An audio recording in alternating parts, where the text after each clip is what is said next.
Hlas musí být v pořádku.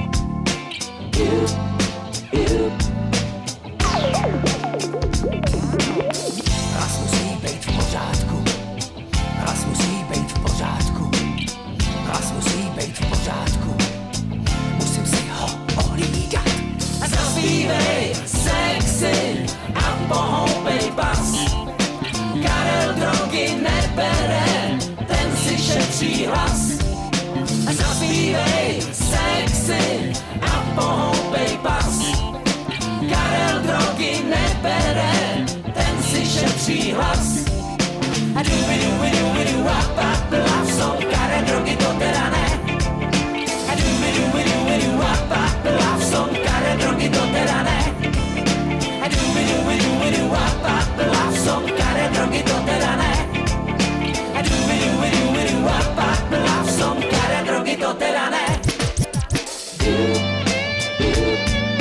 Hlas musí být v pořádku.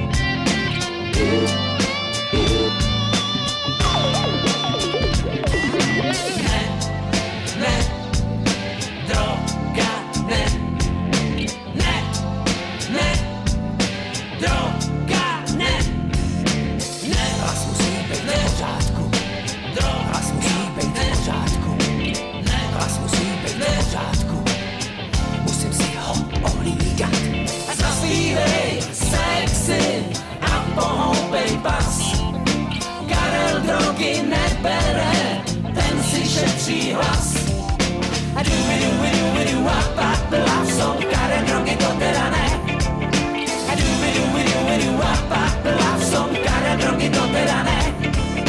A dubi wap wap love song. Karel drogy to teda ne. A dubi wap wap love song. Karel drogy to teda ne. Ale to totiž vevnitř vypadá jinak v tom interpretovi, který si něco vzal, než jak to vidí publikum. Ten zpěvák si myslí, že strašně jede, ale ten sál se na něj dívá se střízlivýma očima. Slyší ho úplně jinak, než on sám sebe. Já si myslím, že opravdu čistá hlava je dobrá věc. U nás se v 60. letech pokládalo za drogu, když si někdo sehnal permetrazín, tomu dal kousek algeny, acylpirínu a teď to ještě dal dohromady s nějakými čtvrt toho, půl toho a to celé dohromady hmoždíři zamíchal a zapil to, stačilo deci bílého vína a už to bylo. Jenomže já jsem k tomu vztah neměl moc velký, protože přeci jenom pořád jsem si hlídal jednu věc. Hlas musí být v pořádku.